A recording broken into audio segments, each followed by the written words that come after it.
we went into the prison. And my recollection is I walked in and they were singing. They were singing my song. Mm-hmm. And I was absolutely floored. Welcome to inTUNE, Stories of Connection Through Music. This is the podcast where we explore stories from educators, artists, and community leaders who are using music to break down barriers and build community. We'll look at how inclusion shows up in private studios, classrooms, in community programs, and even inside correctional facilities. And I'll share a few stories and strategies that might just shift the way you think about teaching and connection through music. Whether you're a teacher, a musician, a parent, or someone who simply believes in the power of music to bring people together, you're in the right place. I'm your host, Dr. Melissa Martiros, a music educator, consultant, and the founder of Opportunity, an organization that uses music to connect people across backgrounds, bridge divides, and open doors. My guest today needs very little introduction, but I'll give her one anyway. You almost certainly know Maggie Wheeler from her iconic role as Janice on Friends, a character so perfectly rendered that even now, more than 2 decades later, you can probably hear that laugh in your head without any prompting from me. But that is not why she is here. A while back, I had the pleasure of interviewing Dr. Mary Cohen, a choral music researcher and educator whose work with the Oakdale Community Choir inside an Iowa correctional facility is remarkable in its own right.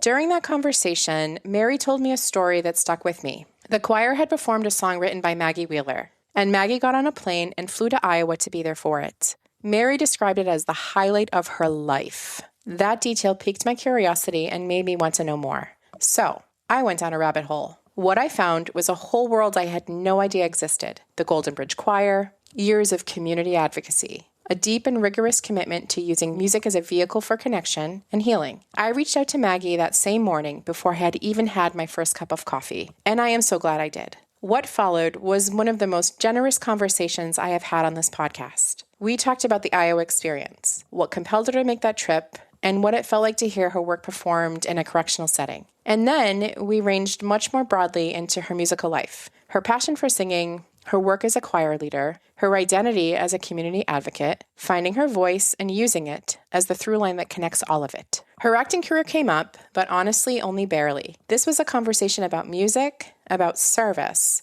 and about what it means to use whatever platform you have been given in the most meaningful possible way. Please welcome Maggie Wheeler. This morning, I interviewed one of the original participants in our songwriting class inside the jail. He talked about how singing has been the most therapeutic thing for him his whole life. So I was looking through all of the videos of the Golden Bridge Community Choir. You have had an acting career, obviously, like you've been very successful, but if you peel back all those layers, right, into your voice, I mean, that has been your superpower. I mean, even just thinking about the role of Janice, I mean, it was her voice that became the most iconic thing. And also the way that you use your voice to bring people together in song through community and healing. And I just wonder if we can start with that and if you could just reflect on what that means to you. What a place to start, like all the way in the deep end. We're going to have to swim back to shore. While you talk about the voice that way and you see where the voice like has played such an important role in my life, the first thing that I think about is how hard it was for me to find it as a child. I think I used humor and I used entertainment. You know, that's a way that I could find my voice. But the journey of owning the sound that I could make, I think I was aware early on that I could imitate and I could make funny sounds and I could sound like this person or sound like that person. That gave me a lot of vocal freedom. But in terms of the kind of courage and sort of centered kind of expression of personal power that comes from what we think of as finding your voice. I mean, that is a long journey, and I think for me it started as a child. And I was very fortunate that when I was 7, I was sent to a summer camp that was run by Pete Seeger's brother, John, and his wife, Ellie. It was a camp that was full of musicians and folk music and instruments and also other things, you know, hiking and archery, but music was really at the core. And I found myself in the company of people who sang and who played, and we would gather around the campfire and those musicians would sing to us and teach us songs. And, you know, those songs still live in me today. They became the soundtrack of my inner peace. So my New York City life, which was sort of disjointed from my spirit, and this, kind of camp life, which was also a struggle for me because I was a city kid. So it's not like I was like, yeah, come on, put me out there in the country and ask me to hike 10 miles. No, that was not that easy for me. But the music itself was like home. And I know that it's planted a very deep kind of mission in me to always be looking for that core feeling wherever I was and however it manifested. So when I think about the work that I've ended up doing, I followed first the search for that feeling. And then I had an affinity for certain kinds of music. So gospel music and African music, initially folk music, and I followed them. I followed them in all the different ways that I could, whether it was listening or going to concerts when I was old enough, and eventually ending up at the Omega Institute in upstate New York as a student of Dr. Isai Maria Barnwell, who sang bass for Sweet Honey in the Rock. And it was her first ever vocal ensemble class. It was a 7-day workshop, and I was a huge Sweet Honey in the Rock fan. That music was so healing for me. So there I was in her classroom, and I just became an absolute sponge and a student of not only her method of teaching, but her music. And, she really set the stage for the work that I do today. And it was a life changer. Your music career, your teaching career, has that kind of been in parallel with your acting career? I think as a young person, all I wanted to do was be an actress. The music was my soul food. The music was something that I had been steeped in by my years at Camp Killalete in Hancock, Vermont, which still exists, singing around the campfire and learning all those songs and having this soundtrack to my life and these songs of lament and songs of joy. And so, folk music, some folk music they're very sad songs, but, that really fed me as a young teenager to have so many sad songs to sing. So I had the music as my kind of regulator. And then I had my dreams of acting. And I spent a lot of energy taking classes, being in companies, doing summer stock. I made it through a year of college before I dropped out and said, no, I really need to go for this. And so, of course, that journey is not a straight line. It's a wild, insane, circular, windy road with tons of rejection. And through all of that time, I had music, the ways in which I could find it, make it, study it, to keep me whole. I didn't say, oh yeah, I'm going to be a teacher, and alongside being an actress, I'm going to teach. No, not at all. As a matter of fact, I said that I would not do that. That my singing was for my soul, I acted for my supper, and I sang for my soul, and that's how I divided the two. And then I was in an ensemble in New York called Sons and Daughters, a performing ensemble with 5 other people that had been in that first year with Isai at Omega. And we performed, we sang, I loved working with them, but my acting career was pulling, and I had to get out to LA because I had an independent feature that was going to come out. So I left those folks and I came out to LA, totally focused on my acting career at that time and kind of lamenting not having this music family to be with. And then I met Daniel. I met my future husband. One of our first deep conversations was about music. And, it wasn't too long before he heard my story and he knew where I had been and he knew what I was doing in LA. And he said, why don't you teach? And I thought, oh, God, no. I'm not going to do that. And he said, but, he was an artist, and he said his gallerist would probably lend me the space and I could just get people together, et cetera. So that was 36 years ago, and I did do it. And I started with a yellow pad, and just every time I ran into somebody that I felt connected to in any way, I'd say, do you like to sing? Can I take your number? Whatever. And then I would make a million phone calls, and some Sunday once a month, people would show up at this gallery. I put a basket out, and I let people donate money to help me rent chairs.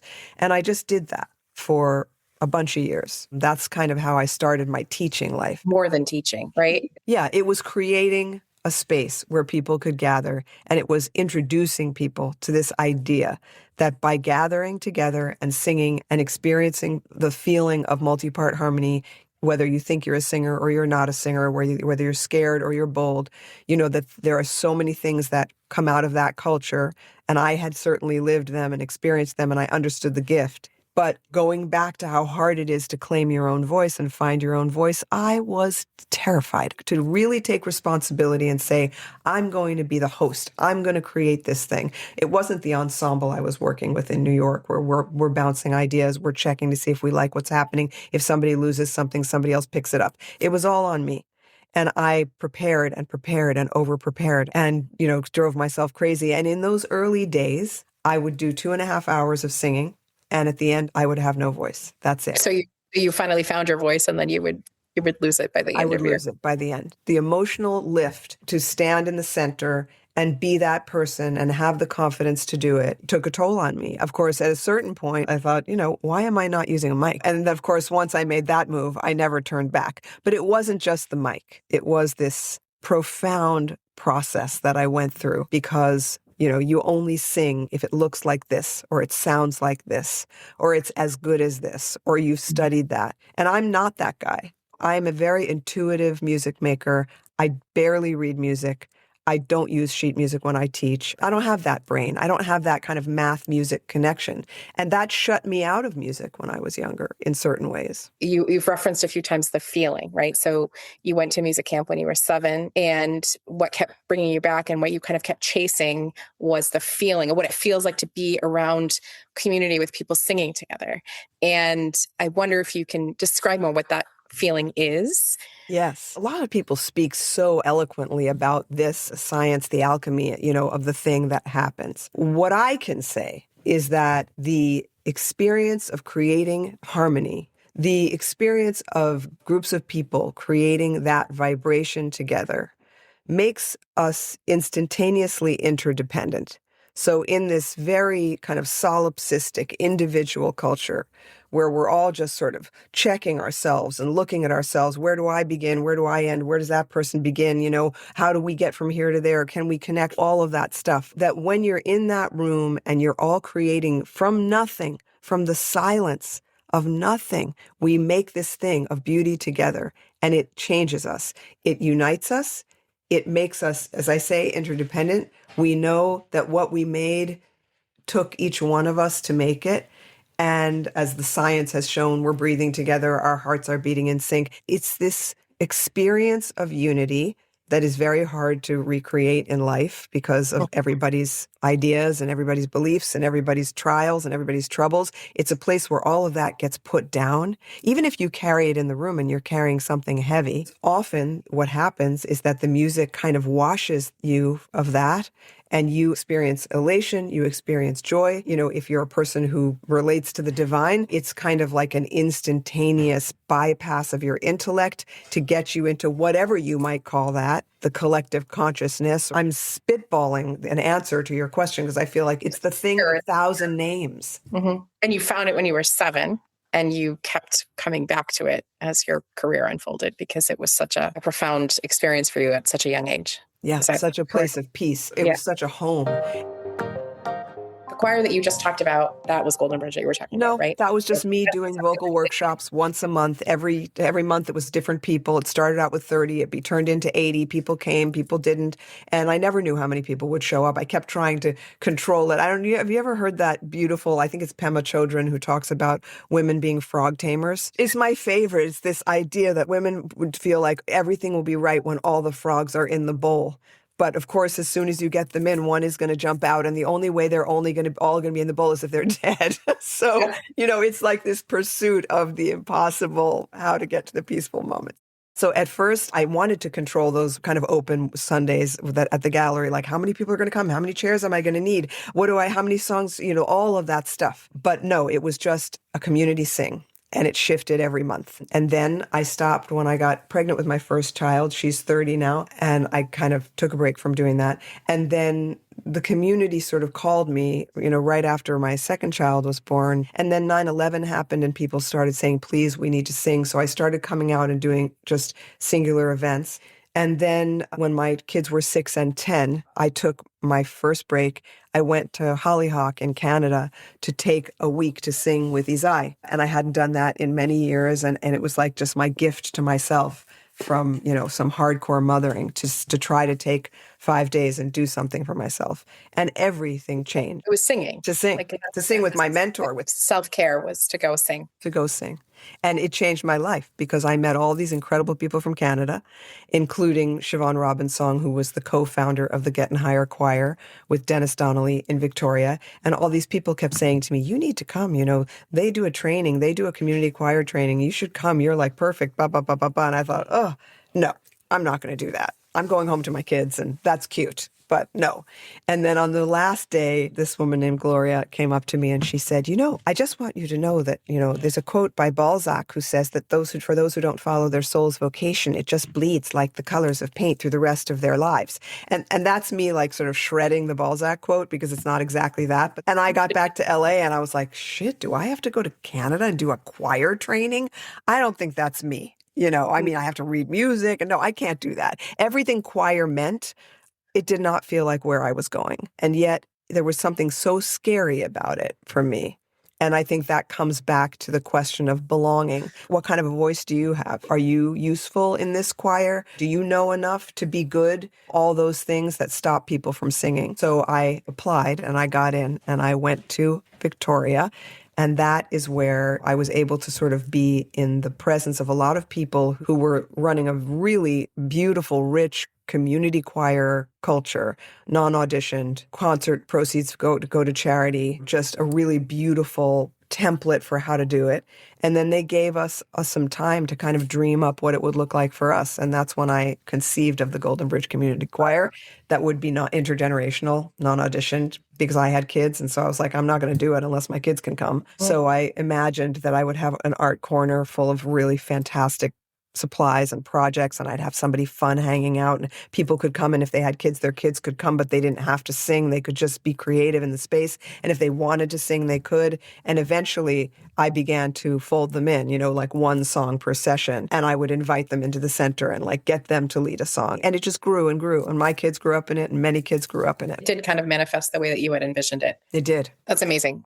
You're talking a lot about your own insecurities that sort of came out. Like you felt them, you overcame them, but in some ways you overcame them by like obsessing over all of the details, or like the frogs, right? With your music, you were just kind of raw, pure, exposed to yourself. And so when you were doing that, people were seeing you as the person, but recognized you as the actress. Both, because I had people that were in choir for 3 years before they figured it out. Yeah. Got it. I mean, one woman was like 3 years in. She said, oh my God, I just realized. But there were both. I had a wonderful, wonderful co-facilitator for many years, Emil Hassan Dyer. We were just a team, and he was a great vocal improviser. He's here. It only was because we're not doing that together anymore, but great vocal improviser, fantastic percussionist, so much fun to work with. We had a great, great time. But like at the beginning of a session, he would say, I just want you to know, when Maggie called and asked me to work with her, these were all the things I thought. And so, I just said, you got to just get it out of the way. I would say, all right, oh my God, let's just do it. We did it. Okay, now we're moving, just give everybody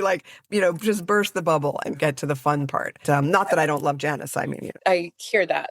I feel like I've just hit the point in my life where I'm like, I finally sort of feel like I've settled into my skin, right? I've got 2 young kids. I've been through some shit. And I'm finally at the point where I'm just like, I'm owning my life. I'm doing what I want to do regardless. But I wonder if there was just a process for you where like those worlds had to like merge for you to feel really confident in what you were doing as the choir director and also as like a public figure. What's interesting about that is that no matter how competent I am as an actress, I do not have the power to employ myself. So I am powerless to some degree. It's a game of Mother May I. The beauty of the choir leading, the song leading, the work that I do in that realm is that I don't have to ask anybody. It's my work. I carry it on my back into whatever room, whatever community, whatever setting I'm in. It's mine. And maybe that leads to more insecurity because it's deep. It's profound. I'm not reading somebody else's lines. Someone is not directing me and telling me when to walk across the floor. To be the person who's holding the space and wanting to lead everybody and wanting everybody to have a beautiful experience, the whole thing, all the things that go into that. I don't know that I'll ever be a person who cavalierly walks in to that calling. I'm sure there's like some kind of, it's probably on some page in some book about the psychological makeup of human beings. I have like beginner's syndrome. Every time I set out to do something new, even if I've done it before, I feel like I'm a beginner. Mm-hmm. And I have to kind of go back in, remind myself, just reacquaint myself. Because for me, music lives in my bones. It lives in my blood. It's not on a piece of paper. So I really have to embody it so that it lives in me. And then I can tell you, I can invite you, not tell you, but invite you to that same place and same feeling. So sometimes I'm a little envious of people who can just, lick their finger and open to page 5, and they're like, here's the code. I know how to crack it. But there's a barrier still. Like I tell you, I'm like a classically trained pianist. When I sit down, I can read anything and play it, but I don't own it. It's the same thing. It's not my music. But opportunity is the closest thing I've come to creating something that's mine. So it's very, very different. As you do it, though, it probably feels pretty empowering. It is those things. There's a lot of power in it. There's a lot of power in what you're doing. What I used to say about the choir is that, and it happened inadvertently because it's not what I thought I was doing, because I thought I was like, oh, there's such an absence of community here. And I ended up building it. I ended up building the fire that people gathered around. And as a result of that, my world became richer. My connections to other people that I never would have met otherwise became richer. My experience of the world in a less curated way became my experience of the world. Like, so many gifts came to me because I built the fire that I was looking for outside of somewhere else. So yes, I think there's a lot of power in that, and you're doing the same thing. And when you sent me questions for this, I'm like, oh my God, these are such beautiful questions. Like, your fire is beautiful, the fire you're building, to invite people to come sit around it and talk. And to me, that is akin to finding your voice, who I am, the way my mind works, what I want to talk about, what I want to sing about.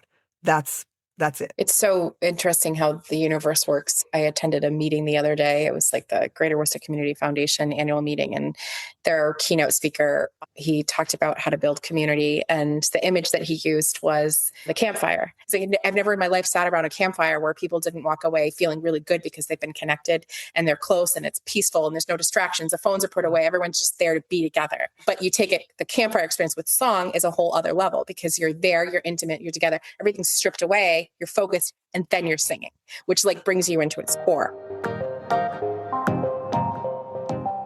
Just want to segue into Mary Cohen because that's how you and I got connected. Yeah. Amazing Mary Cohen, and amazing the way that music connects us and opens up these doors to people that we wouldn't know otherwise. It's part of the magic. But you also have to be willing. I don't know you, but you come across as a really generous human. It's just an incredible journey that you've been on. I'm very fortunate. Obviously, my career has given me an opportunity to do these lasting things that have brought a lot of joy. That's such an incredibly wonderful gift that if I do get recognized, I hear from fans, and we go to sleep to the show every night. I learned English, all the different things that Friends in particular has brought people. It's not the only funny show I've been on because I've been lucky to be on a bunch of them, but I feel very blessed to be part of something that has brought so much joy and continues to bring so much joy. How wonderful is that, to be able to carry through the world? And then also on the other side of my seesaw, because as I said, that is the life of a professional gambler, and I have won, several games. But on the other side, I don't have to gamble, and I still can seek the same satisfaction of bringing joy, but it's immediate. And I'm not waiting for something to show up on a screen and somebody to tell me sometime later, or to read a review, or to see a rating. I'm in the room. We're in the room together, and when I think back to the choir and how, we did it every Sunday for 17 years. We took breaks a couple times a year, but yeah. And Mary, the way all of that happened, at a certain point, I started writing music. And really, the music came, the songwriting came when I finally did decide to go to Canada and take the community choir leadership training with Dennis Donnelly and Siobhan Robinsong. It continues. I think it's called still CCLT, Community Choir Leadership Training. And all the choirs that go through that training are part of something called the Ubuntu Choirs Network. And it's just really a lot of community choirs across the country and in Canada and also internationally that really kind of hold this open belief that everybody can sing and everybody is welcome, and it's call and response, and there's no sheet music, and people who do concerts and give to charity, etc. So there's a whole bunch of things that kind of fall under the heading. But I went there. I left my children for 2 weeks. It was radical for me. I was a very hands-on mother. I still am, even with my big people. And It was a big deal for me to leave for 2 weeks. I couldn't believe I was going to do it. I grew up in New York City with a mother who was constantly saying, "Oh, I know, I'm leaving the country. I didn't tell you," So I was determined to be the opposite. And here I was following something that was loud enough that it felt critical to me. And I could also feel that I was losing a part of myself to motherhood that I didn't think was going to serve the whole down the road. I was out of balance. And so I just took this huge risk. And of course, it was great for my kids. It was great for my husband. Everybody did fine. Everybody survived. Everybody got better at a few things in my absence. But I had 2 weeks, not only of singing every day, which was magic, not only of learning new songs and leading songs and being challenged and watching other people navigate this passion, but I also had time to think and time to sleep and time to dream, and I began to write songs. So I wrote my first CD, which is called Sweet Time. I wrote during those 2 weeks in Canada. And the song that Mary picked up out of the blue, I believe I wrote the following year or a year or two later, because every 2 years there's a CCLT reunion, and choir directors from however many cohorts come together and sing for a week. And it's pretty magical. And I believe How Shall We Come Together, which is the song that made its way to Mary, I think I wrote it at that first reunion. And there's a woman named Gretchen Sliker, and she has a website called Songs for the Great Turning that is kind of in honor of and supporting the work of the late Joanna Macy. And Gretchen put my song, How Shall We Come Together, on her Songs for the Great Turning website. And I sort of let it go. I think I wrote it for the group while we were all there. And I think I taught it to them, and I think we sang it. And then I think I made a recording of it and, just on my GarageBand. And maybe I shared it with everybody. I don't remember. But Gretchen said, can I include it? And that's where Mary found it. And by the way, once that portal opened, I just continued to write, and I continued to write. And I started to write more for the choir and more for the kids. It just kept coming through you, like you just kept. It did. I leaned into it more. I started paying attention to it more, and I have a lot of things that I would say about that process. But the lovely thing about community song is that songs travel. But anyway, Mary reached out. I found this song on the Songs for the Great Turning website, and I'd love to sing it with the prison choir. And do I have your permission to do so? And I said, yes, absolutely. Without a doubt. She didn't know who you were at that time, is what she had said. She just thought, I don't know. Yeah. She said, I didn't know that she was an actress. So she randomly reached out to you, and had you ever been in a jail prior to that? I had never been in a jail, and I didn't know that I was going to go. It sounded interesting to me. I wondered about it while we were talking about it. And then she said, oh, and by the way, the Soweto Gospel Choir is coming, and they're going to be singing with us as well. And I just thought, oh, I can't miss this. I had a great love for the music of South Africa, and I had always wanted to go. I had been listening to the Soweto Gospel Choir for years, and eventually, not long after, actually a little bit long after, just a couple of years ago, I did make it to South Africa finally, which was a dream come true. But anyway, all the pieces started coming together, and then I spoke to my friend Sarah Thompson, who's a great singer-songwriter, choir director, song leader from Duluth. And I told her about it, and she said, I want to go. So I said, okay, let's do it. So she met me. We did a community sing with one of Mary's outside singers. We had a great time singing with the community. And the next day, we went into the prison. And it was an education from the moment of arrival, just the experience of giving everything up, handing everything over, having everything locked, and then, going through the various kind of levels of locked doors, further into the prison, and really not knowing what to expect. My recollection is I walked in and they were singing. Your song. They were singing my song. Mm-hmm. And I was absolutely floored. First of all, you're removed from everything familiar. So your senses are heightened, and you're a stranger in a strange land. And you don't know the rules, and you're not in charge. And, I was floating on this current into the room. And here were all of these men singing my song. Incarcerated men, right? Incarcerated men. Of them are life sentences, I think. Yeah. So singing, how shall we come together? We shall come together singing. Mm-hmm. When shall we come together? We shall come together now. And I wept. I was just so taken aback and so moved. How shall we come together? We shall come together singing. When shall we come together? We shall come together now. And that was just the beginning of our experience there, because we sang with them. The Soweto Gospel Choir came and they sang with us and we sang with them. And it was just one of several events that took place over the next few days, where I also got to come back and learn a little bit more about their songwriting. I remember meeting people and meeting their families, and what a radical act it was for an event to take place in a prison where family members could come and sit and watch and see what people had created and see the transformation taking place. And, Mary's such a maverick. Yes. She just generates ideas and ideas. And I said to her, and listening to her talk about it, like, her choir is like a beacon of like what community music making is, right? The idea of taking outside individuals and bringing them into the jail to sing with people who are incarcerated. I mean, that's a whole other level of like community music making. But again, the idea behind it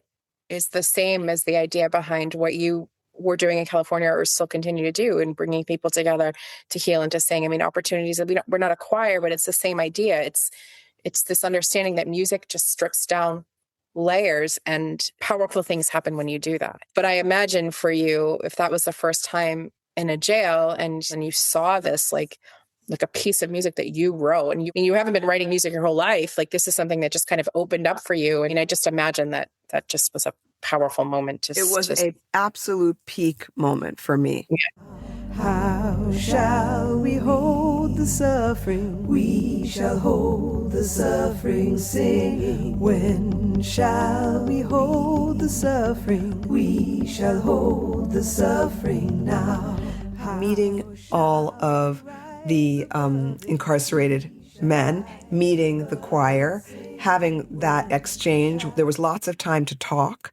There was also lots of time to observe and watch Mary and watch her process, and to watch the whole kind of songwriting prompt structure that she had set up for them, where she had like strips of paper on the piano, which had various and sundry ideas that people were sort of taking away and writing from. She was so thoughtful about like keeping it fertile and keeping it alive and inviting everybody to stay in this creative process. It was magnificent.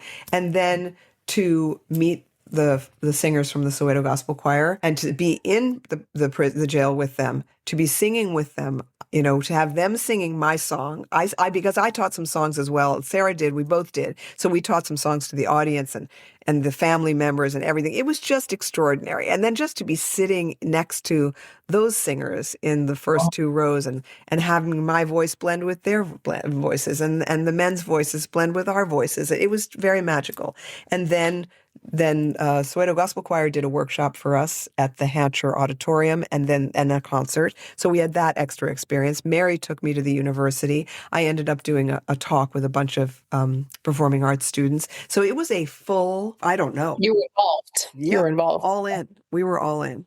And then I had a chance to go back to the jail with Mary a second time and teach a workshop. Oh, cool. So that was, spend a little time just singing some of my songs. Really exciting. Yeah, you left your mark on each other. Yeah, we did, for sure. For sure. Continuing.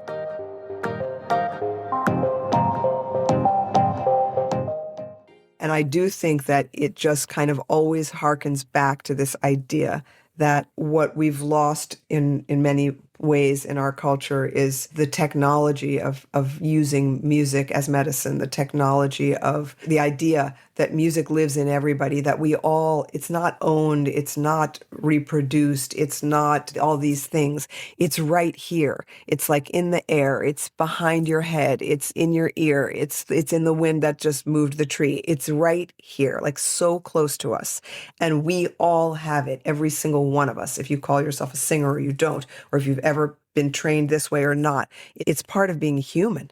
Is how I feel about it. It's its own life force, is what I say. It's its own life force. And if you are willing to get past the cultural definitions of it, for me, this is my experience. It's with me all the time. And that's what, honestly, the first time this really cracked open for me was after that 7 days with Isai at Omega all those years ago.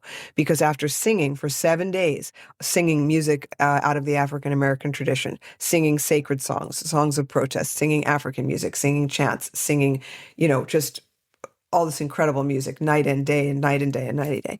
I walked away from that all those years ago. And what I felt had happened to me was that I had been given a vocabulary of song that felt like prayer. I felt like I understood song as prayer, and that it didn't only rely on the songs that I'd learned, but that, because those songs were born out of a necessity, born in a moment, born out of struggle, born out of trial. And so it's not like somebody had a degree and that's why they wrote that song. Right. They wrote that song because somebody next to them needed that song, or they needed that song. And that's what changed my relationship to music, because I walked out of there singing. Whether I held on to those songs or not, no, I didn't most of the time. It was years later that I started going, oh, you know what? Maybe I should put that on my phone. Maybe that's the birth of something. Maybe that's an idea I want to come back to. But for the most part, it was just like, it allowed me to start singing my way through life. It sounds like a 7-day, like what people might say when they leave like a meditation retreat after 7 days or something. It's a similar kind of effect, but it was through music. The interesting piece in that is that Mary, when she talked about the experience of having you come to Oakdale and participate, that was the highlight of her life. She didn't say career, she said her whole life. For you, it was a highlight. So I think it's so fascinating that for you, singing, it's like such an organic thing. Like you're really keyed into that life force, just kind of going through you, and you're really focused on bringing people together through that process. And she is the same. She's focused on bringing people together in that process, a choir director, but she's trained this way. And you're kind of trained through life. And you both came together at a moment and changed each other's lives in that way. The way life works is just so amazing. And, during the pandemic, I feel like many of those kinds of roadways were opened from a distance. I made really incredible connections with people because of music during that time, because suddenly there was a way to do it. I could write to somebody and say, I just heard this song of yours. I want to teach it to my choir online. I'd love to meet you, whatever. Suddenly we were meeting each other and finding each other and singing together and in separate boxes and doing all the amazing things we did during that time. And what happened with Mary was like, it was that bridge building in real life, which I've also had the experience of as well. But, those moments are really rare and really sparkly and really amazing. Like you found a song, you reached out to me and said, can I sing it? I say yes. And the next thing you know, we're all together. And that's happened to me, a number of times where I've been the person reaching out. Yeah, 100%. You're writing still. During the pandemic, I wrote constantly because I was hosting an event every week and it reached people all over the world. And I was running my online choir. And beautifully, not long before that, I teach at the Omega Institute in upstate New York every summer, the place where I sat at the feet of my mentor. I teach there now. And several of my students, this is pre-pandemic, had reached out to me to say that they wanted a little song leader training. And one of those people is an alternative medicine practitioner, and he used Zoom with patients, I guess. And so he said, well, I have this thing, we can do that. I had no idea what it was. So we did that, and I taught this course for them. Certainly none of us had ever been on Zoom before, except Jeff. And so when the pandemic hit, I was like, oh, I need that thing. What that thing? I got that thing. What was that thing? So I called my friend Debbie, and I'm like, you need to come help me get Zoom. Like where Zoom lives, we got to get Zoom. So I took my choir online, and I kept doing that, inventing as I went along. And because I created sound files for my choir to listen to and to kind of practice with, I had a lot of files on GarageBand. I could play them on my side. I thought, oh, how will I do this? Okay, well, they'll be muted and I'll play the sound files and whatever. We made it up. And eventually we got pretty damn good at it. But in the meantime, I posted something on Facebook of one of our first little choir gatherings. And in the background is a sound file in multi-part harmony of a Haitian song and I was singing it. And I put it on Facebook, and all these people who were trapped in their houses said, I want to do that. Can I do that? How do we do that? So I thought, oh, well, maybe, why can't we? I'll do something that's public. So I created Together in Song. All I will tell you is that container, being with people every week, when the collective was going through something so similar, was a kind of portal to my creativity that I had not yet experienced. I began to write for the collective, and I wrote what I needed to sing, but it was with this sort of deep and immediate understanding that everybody else needed to sing it too. I might write a song about something that I feel like I need to sing, but it might not be for you. It might not be your medicine. But in that case, during the pandemic, it was just this universal need. So I wrote a lot of music during that time. And yes, I'm still writing, and it's not like that. I'm not writing every week, but it comes when I need it. I think I just love to tell you what's coming up. Do that. I'd love to hear what's coming up. There's several things. There's a couple of new playlists of my music that are up and out. So I have a playlist called The Crow Calls that's on Bandcamp and then now recently on Spotify as well. And all my music is for community. Some of it is maybe a little bit more a solo voice with some harmonies, but it's really all for community singing. So anybody who's interested in that might find songs to share with their community on that. And then I recently put another playlist on Bandcamp called The World is Turning, and that's all but one. It's all songs that I recorded at home on GarageBand that I thought I would wait until I had time to do studio recordings to release them. And then I got to this point where I thought, really, I want people singing these songs more than I want to wait for everything to be perfect. So I'm just going to set it out there on Bandcamp. So there's music there, which is nice. And I'm also in the middle of a somewhat longer project with my friend Mick Kiley, who's in Ireland, and he's been orchestrating a bunch of my songs. And so at some point in the next year, I'll probably release that, and that'll be really, really new and different and quite beautiful. There's a couple of the songs that we've worked on together that are available as singles on my website. And there's a song called Until We Meet Again that I wrote during that pandemic time. It was time for me to sort of step away for a little while, and I felt this intense connection to everybody, and I also felt like a responsibility for their well-being. And out of that came this song, Until We Meet Again. We have made a tapestry of love. Together we have woven it with threads from up above. With every song and harmony we've pulled a color through. One thread is us, one thread is me, one thread is you. And so we're leaving something beautiful that nobody knew before. And so Mick created this sort of beautiful sweeping orchestration. So that's available on my website. And then in July, as always, I'll be at the Omega Institute in upstate New York, and I'll be teaching my workshop Singing in the Stream. And this year, my co-facilitator will be Carisha Longacre, who is one half of the duo of Ma Muse, who are so amazing. Their music is so, so beautiful. And Carisha is she's just a phenomenal spirit, incredible musician, wonderful singer. And then in September, I am doing my second Omega Song Fest, where I bring about 5 song leaders together, and we just swim in it. We just go as deep as we can, and we give as much as we can. And so I'm just so excited that we're all going to be together in September for Songfest. And I've been going there since I was 19 years old. That's where my kind of music education really began, was at Omega. So it's sort of beautifully poetic justice that I teach there now. And the July event I teach during Family Week. It's the 1 week at Omega where there's kids on campus. My kids grew up attending because I was teaching. So they were really informed by their experience at Family Week, because the programming for kids is just phenomenal. And then every other year these days, I end up in the Bahamas at Shivananda Yoga Ashram, and I'll be there again next April. That's a magical place to sing. And goldenbridgechoir.com is how you get on my mailing list. And this has been great. Thank you for being interested in this whole side of me and, wanting to know more about it. I really appreciate that. And I appreciate the Mary Cohen portal. It's been nice to get to know you a little bit. Melissa, what a pleasure. Thank you so much. It's so nice to meet you.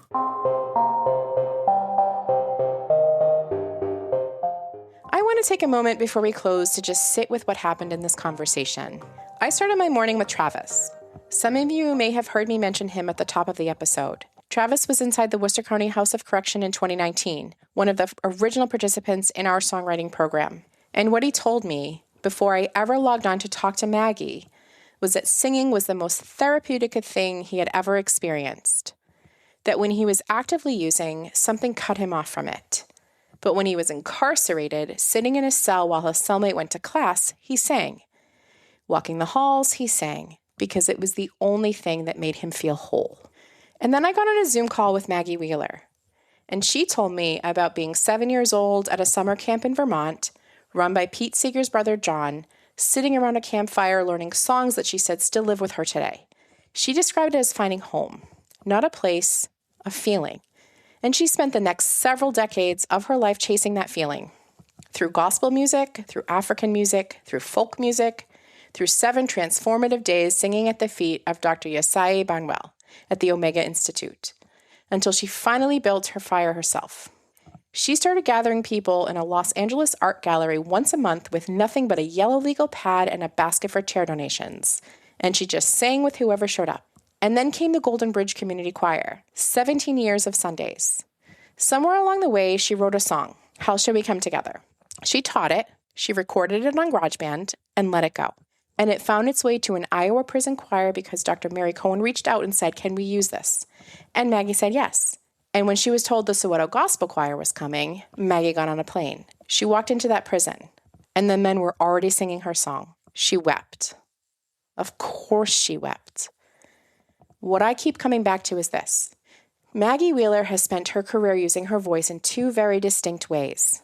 On one side, she has brought the world Janice, that laugh, that character, decades of joy delivered into people's living rooms, their commutes, their hard nights when they needed something to make them feel lighter.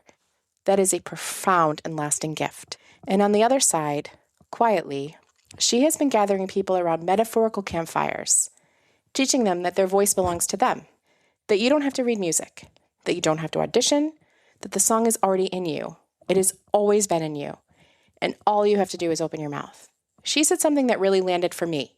She said that what happens when people sing together is that they become instantaneously interdependent. That in a culture where we are all so isolated, so turned inward, so caught up in where we end and the next person begins, music dissolves all of that. Hearts beat in sync. Breath aligns. Something that took every single person in the room to create gets made from nothing, from silence. She called it the thing with 1,000 names. I think the word I was used is love. I think that is what she has been building all along, in both directions, through laughter and through song. A way of saying, you are not alone, I see you, come be with us. Travis knew that sitting in a cell in Worcester. Those men knew it singing in Iowa.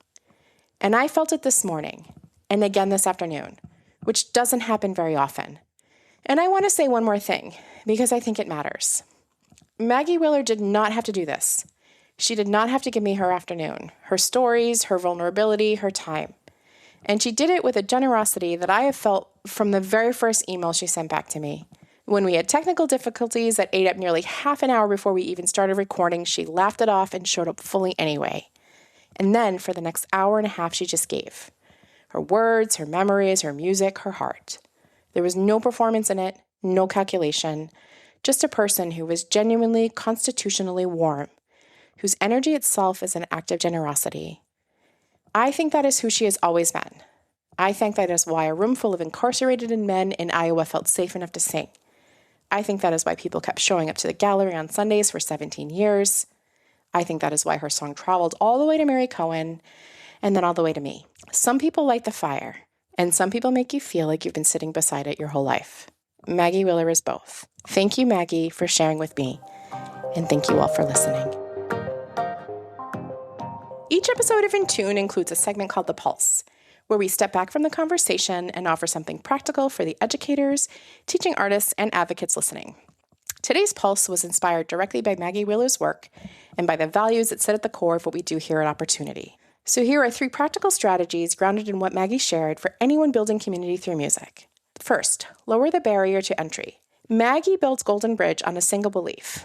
Everyone can sing. No auditions, no sheet music, no prerequisites. If you are designing a music program in a school, a jail, a community center, anywhere, ask yourself what conditions might be making people feel like they don't belong before they even walk in, and then remove them. Second, use call and response as a tool for connection, not just instruction.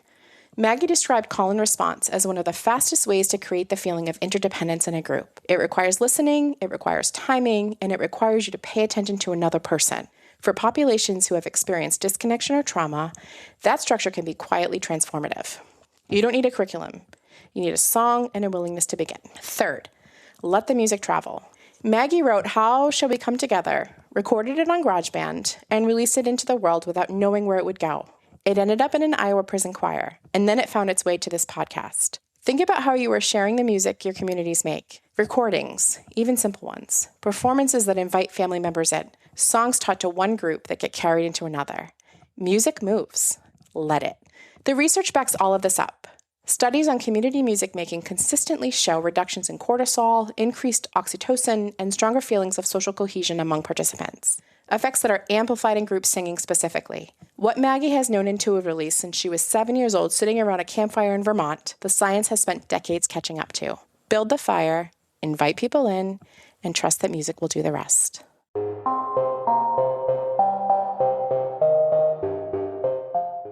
Thank you to our listeners for tuning in. If this conversation resonated, please subscribe, share, and leave a review. It really helps others find the show. You can also send me your questions or coaching topics at opportunitymusic.org/intune, and I might feature them in a future episode. That's OPPORTUNEITY music.org/intune. Until next time, stay inspired, stay connected, and keep making music that brings people together. Wish I might just change. Wish I